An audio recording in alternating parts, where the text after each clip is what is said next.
Hey everyone, my name is Rooster, and welcome back to Mechabellum.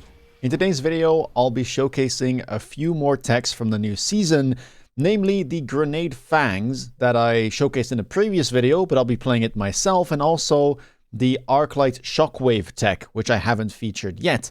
I'm up against Keepals, who has been looking better and better across the last couple seasons, and he's been giving me a run for my money. In fact, I have mostly been losing my games against him, so a very, very worthy opponent. Now, I decided to pick Elite Spec, my favorite, of course, and I start with Steel Balls and Fangs, which kind of allows me to get into Fang Carry a little bit quicker. The tech bar right now is looking like Range, Mech Rage, Grenade Launcher, and Portable Shield. Now, I don't necessarily want to click Grenade Launcher immediately, because it does, you know, remove the ability to shoot air, which is kind of the awkward part of the tech. It is very good at chaff clearing, but you have to give up the anti-air ability of Fang, which is kind of a big portion of its identity, especially when going for carry Fang. So, you know, I'm keeping it on the bar, but I wasn't planning on immediately picking it. I'm attacking the right side here because there's no towers over there, and makes it a lot easier to attack. And I decided to sell one of my buildings on round 1. We use 3 fangs on the right side, and then 1 here on the left to protect our undefended tower, and also buy a lone crawler to kind of, you know, front line for my army, because I was up against sabers and I didn't want them to immediately lock onto my steel balls if he happened to be on the right side, and so that's why I went for that crawler. It's quite important still to have some chaff when you're playing carry Fang, because your fangs no longer, you know, take on the chaff role. They become carries, and so you kind of want them to stay alive. Now, Keepals here, importantly, is a cost control specialist. He started with Arclights and Sabers, and decided to pick up some crawlers. And right now, I mean, we're doing all right. We are clearing all of the chaff, but it doesn't look like we'll get to kill any of the Sabers, and that is often how this goes when you try to carry Fang or force it from the very beginning. You will struggle, and you will often need to tech your units very, very early. Now, on this round, nothing specific shows up, although Keepals does get Smart Arclight and decides to go for that, which is scary, I will admit, because I am Elite Spec. My Fangs are worth 3 times the experience of a level 1, and, well, when he gains a bonus 75% experience on his Arclights, it is very likely they will level rapidly. I decided to go for range immediately on Fangs, which is a classic of Fang Carry. If you're committing to this many this early on, you will absolutely need to go range first. It gives them a fighting chance into the opponent's chaff clear. Right side looking pretty good. We do manage to get a debuff. And on the left, we have at least managed to cripple some of the army. Now, Keepals goes for a Wasp here on round 2, and he's kind of taunting, right? Saying, hey, I'm going to add the Wasp, which is good flank defense, but it doesn't make that much sense into the Fangs. But what it does is prevent me from immediately going for that grenade launcher. As the moment I do, as I said before, I will lose my ability to hit air. And that's kind of, again, that awkward part of Fang. Normally, it's very good into Wasp, but if you decide to click that tech, yes, your chaff clear becomes a lot better, but you will no longer be able to shoot that Wasp, and so you will need to grab something else. And playing Mustangs and Fang together is a bit weird, because both of those units, you know, tend to lose to the same type of enemy units. Round number 3, Amplifying Core, available, Shield Airdrop, perhaps an option. Photon Coating, not bad either if you want to go into some Steel Balls, and the way that the game was looking, I felt like going for more Steel Balls was not a bad kind of intermediary idea. It should, in theory, be pretty good against the Sabers, especially at level 2. They can't get one-shot, and it should be quite useful at blocking the Arclights from shooting at my Fangs. So with that in mind, I decided to go for Photon Coating. That leaves me enough money to grab the level here on the Fang, and also buy 2 Steel Balls if I want to. I do sell the remainder of my buildings.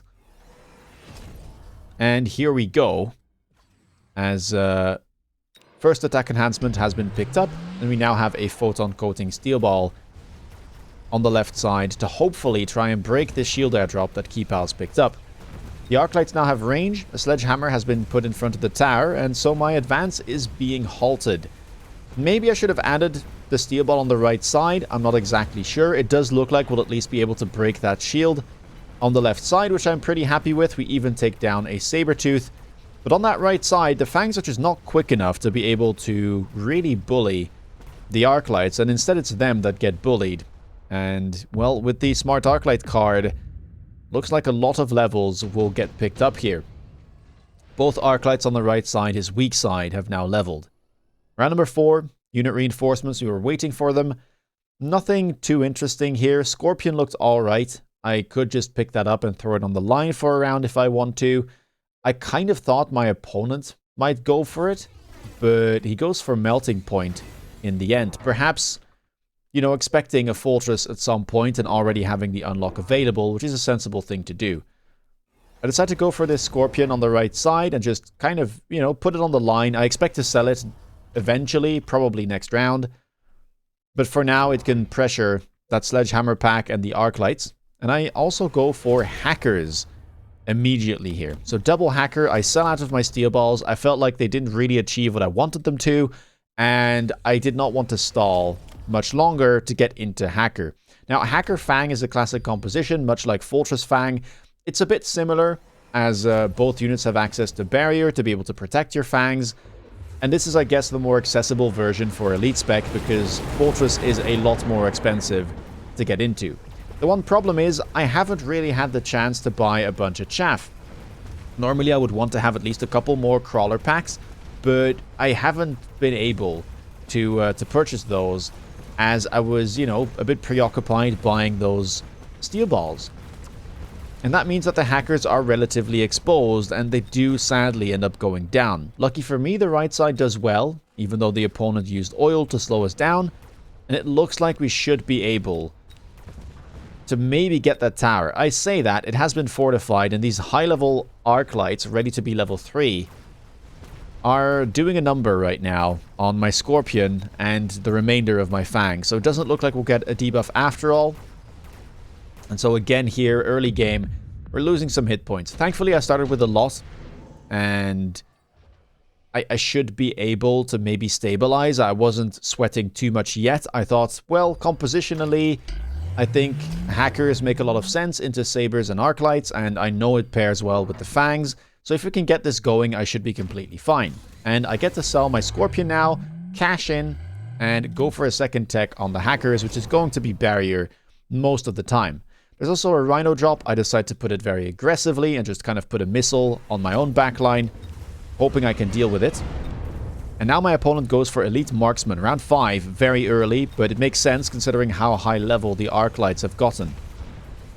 And now I'm starting to see some problems chaff clear wise. These crawlers, they're getting in, stalling the Steel Ball, preventing my Hacker from immediately locking on. Opponent also wisely going for some barriers, which is a great counter to Hackers in general. I do luckily manage to take over one of the Sabers there, which is going to end up crippling the other Saber, and I also get to hack an Arclight and an enemy Rhino, which I'm pretty happy about. So it looks like I may be able to win on the right side. The left side stalled a lot better than it did before. And if I can take down another shield, I would be even happier here. Just kind of crippling my opponent's economy. And, you know, hopefully showing me signs that my composition has a chance in this game. The Arclight's doing a great job for us. The Fang's doing their very best, but my one Hacker still alive will manage to close this out, and we managed to get a win. There we go, round number 6. Second unit reinforcement shows up.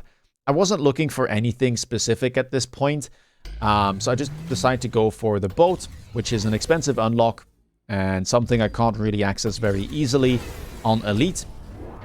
And just generally I thought, well, it's a pretty good shield breaker, so why not try and put it where I expect my opponent to, you know, put that shield airdrop. Opponent here goes for Raiden, which I found very peculiar. I know Raiden is very good against barriers because each and every single one of its lightning bolts deals damage to shields. So as long as there's at least 3 targets inside, it will proc 3 times. but I wouldn't necessarily consider it that useful against things like FANG. It is good against hackers, but yeah, I wasn't necessarily expecting him to go Raiden. I decided to go for Mechanical Rage, by the way, on my Fangs. That should help with the chaff clear. And right now, I wasn't prepared to go for that grenade launcher tech yet, because I didn't feel like I had sufficient anti-air to cover for my Fangs, you know, becoming a ground-only unit. Levels, of course, picked up on the hackers where possible, and I'm slowly selling out of all of the remainder of the units, the steel balls, etc. I probably will eventually sell out of this Overlord as well, depending on how well it does. Thankfully, it manages to lock on immediately and break that shield, which I was very happy about. But now, more chaff has been added by Key Pals, and that is still creating some problems. So, at this stage, I am looking to perhaps grab a different unit to deal with this anti-air situation, and then triple tech my Fangs to make sure that I chaff clear faster, and my hackers can actually have a go at the opponent's Arclights and perhaps Sabers. Now, the shield on the right side is doing a good job. We sadly get debuffed though, which doesn't help a ton. And hopefully I can take over that Saber, but it won't quite let me, as the hacker with its, the Raiden with its dying breath takes down one of my hackers.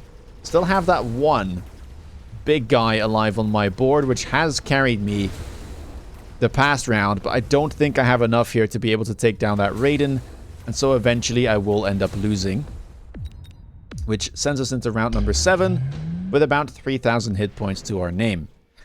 Round number 7, Smoke Bomb shows up, Steel Ball Production Line as well, very good giant item. I wasn't really looking to get any of this. In fact, I wasn't looking to keep my Overlord because I didn't think I would have the money to buy multiple Overlords and tech them with range and overload. I guess it is an idea, but I just didn't really believe in it that much as an elite spec. My boats would cost 750. That's an expensive, adventure. Thinking back on it now, maybe I could have done it. Just keep it in place, buy 2 more.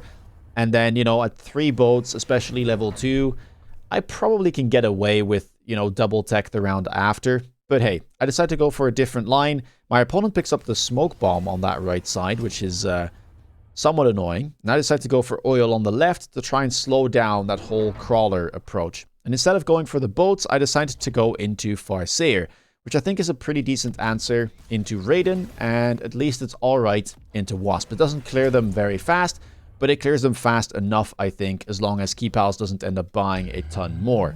Immediate aerial specialization has been picked up for the bonus damage, and of course the bonus range, and hopefully we'll be able to lock onto those Raidens and take them out and not lose to a lack of anti-air. For the time being though, my Fangs still are able to shoot up as well.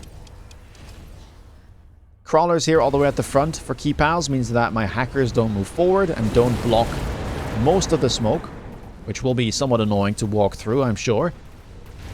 And left side, I am at least getting the stall I was hoping for, as most of those crawlers do not manage to get close to my army whatsoever. Still, relatively exposed army, right? Both the Fangs and the hackers are important, and either of them has to tank for the other. It doesn't end up working out too well for me. Thankfully, the Farseers are doing an okay job, and we managed to take down one of them. But that's about all she wrote. All of my Fangs seem to have walked into the smoke outside of the hacker shield, and now the hackers are soon to follow, going into that smoke as well, and just not managing to get anything done. So I have that smoke situation to fix, and it looks like on the left side, I just need, more chaff, I guess, or more chaff clear, so that the barriers are still alive when I need them to be. Round number 8, more unit reinforcements, and here I was looking at the Hound because it gives me the option to go for Sprinkler, which removes that smoke, which is what we go for. Else, I'm not really looking for anything specific. I could perhaps go for Rhino with that new combat evolvement tech and maybe even armor enhancement and, try and stat check the opponent's Raidens and Arclights, but there were some high-level Sabers in the mix and I didn't really trust it. And, well, this is the time to click Grenade Launcher. So I'm trying to chaff clear a bit quicker and hope that that'll allow my hackers to lock onto the enemy ground units and then, use the enemy units as a form of chaff, a form of distraction for those Raidens. That's the idea. But once more, I will be losing my, anti-air capabilities on all of my fangs.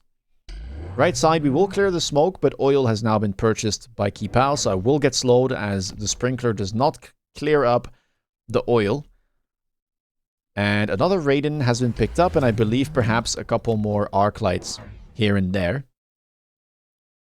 Also, keep in mind, he is buying more and more chaff, as we see crawlers here in the back. But luckily, we should be able to deal with that now that we have the grenade launcher tech.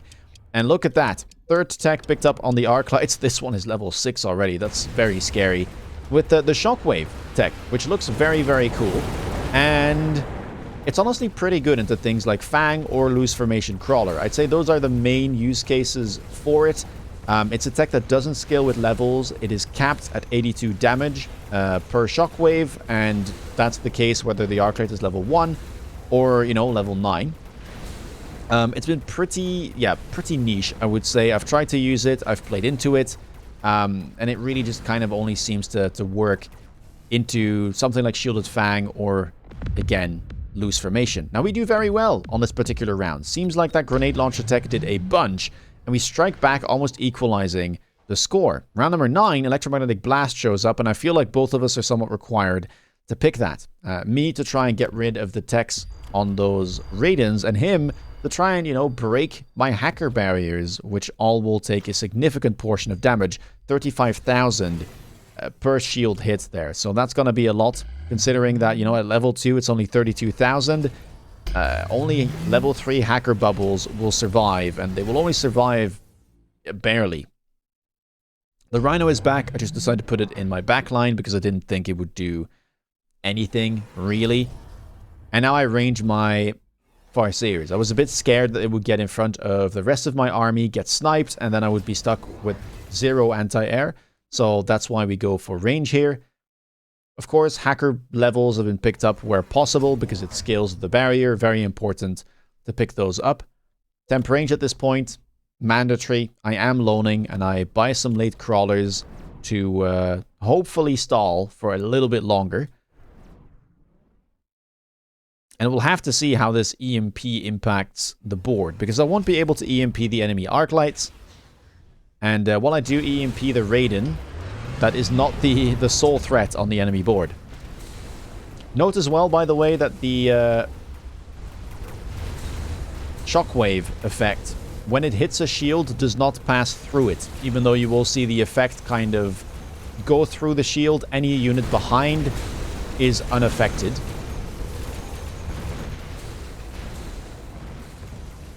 And it looks like we are doing pretty well, but I've lost most of my fangs at this point. Thankfully, I do manage to take down that tower. The enemy ARCLIGHTs that got hacked seem to have taken that from me. And I still have one Farseer left to try and kill the enemy units. So not a massive round victory here, but I think we should be able to get the win as this Farseer heavily outranges the enemy Raiden. 210 range there with the aerial specialization. Staying far back enough and getting the win. So not too bad, all things considered. And that leaves us in round number 10 with more reinforcements. Advanced defensive tactics here could be interesting for me. I do already have the second attack enhancement on the tower, and getting even more damage on my fangs, on my hackers, hell, even my Farseers, I think is a useful thing. So I decided to go for that. Tank production, Mustang production, perhaps a useful pickup for Keepals, but not something that I can use. And, well, looks like he will go for AOT himself as well. Again, hacker levels here picked up, and I decided to go for more Farseers because up to now, I'm actually not defending my flanks. It looks weird because normally you would think, oh, these are very high-level fangs and they defend a flank, but they can't hit air. So technically speaking, there is a vulnerability here, and there was one on the right side as well if you ignore this missile for a bit. So that's why I'm really prioritizing the Farseers right now, because I saw that one way I could lose this is, through lack of anti-air. More and more levels picked up. Subterranean Blitz has been clicked on the enemy crawlers. And I think more and more Arclights are showing up here and there. Some of them very high level, level 7, level 6. Very scary. Thankfully, that shockwave effect does not scale with the levels. And you can see it's doing a decent job at clearing the fangs, but it doesn't get rid of them instantly. But this time around, things aren't looking as good. I'm not managing to get through the enemies as fast as I did before. The Arclights don't quite get hacked, and this is often, you know, how it goes with these very, very close hacker games. It all kind of hinges upon finding a target to hack, as I almost die on 154 hit points, and then converting that, right, into a distraction to hack more units and kind of snowball the whole chain of events. If that doesn't happen, then the hackers look kind of silly, and you may end up losing pretty heavily. Round number 11, more unit reinforcements show up. I wasn't looking to get anything in specific here. I thought about picking up Stormcaller and maybe just selling one of them, using the other as shield break, or alternatively going for something like Rhino.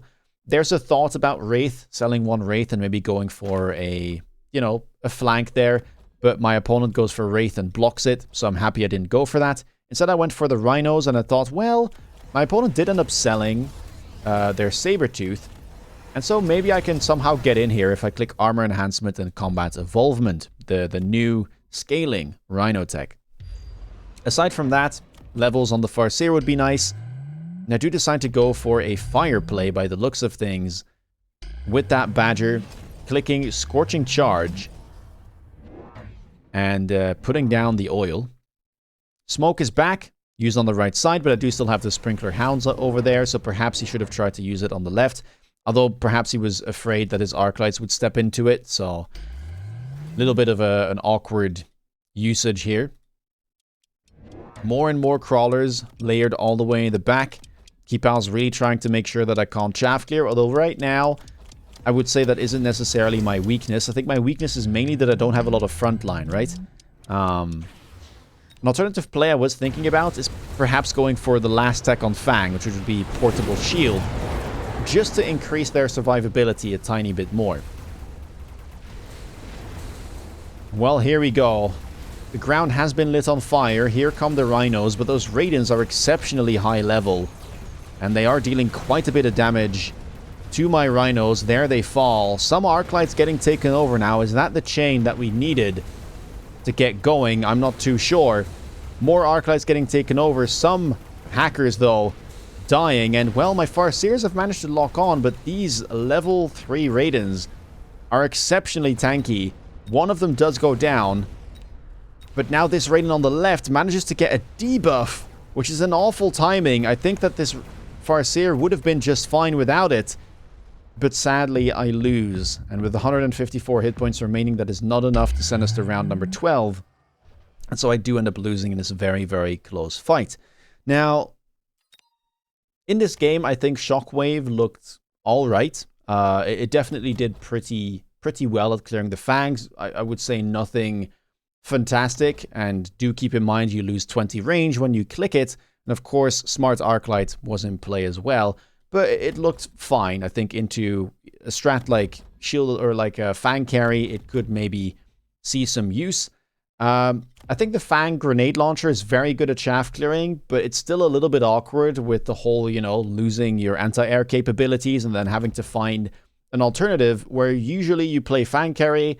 The Fangs kind of take care of, you know, any, you know, DPS that you need or anti-air and the chaff clear. And then you can focus on really building your front line, which is a little bit missing here. I do have the hackers, but I don't have a ton of chaff, and only on the final round do I get my Rhinos. Now, if I take over, there were different options that I had in mind. So what would I do differently to give this a go? We could go for Stormcaller, for instance, and just cash in the money. Use this Stormcaller somewhere over here to maybe try and break some shields. Get the temp range. Get the hacker barriers leveled where possible. Go for this. Level the Farseers. And honestly, maybe just buy a couple more. Going for more Farseers here doesn't seem like that bad of an idea. Oh, I do say that, but I kind of wanted to go for the FANG shield tech. So let's go for that instead. And then put a Farseer over here so we don't get, you know, hit by any air flanks, even though they didn't happen. But let's pretend we didn't know. And then we can maybe just buy more crawlers. This does mean I don't go for the fire play, but I'm kind of keen to see if that does anything. I guess I could maybe put this all the way in the back somewhere. Hope that it slows down any crawlers. We'll have to see. And then that is basically going to be our whole round. I could go for temp speed and maybe a missile. And then that'll be all she wrote. Let's see, does this make any difference?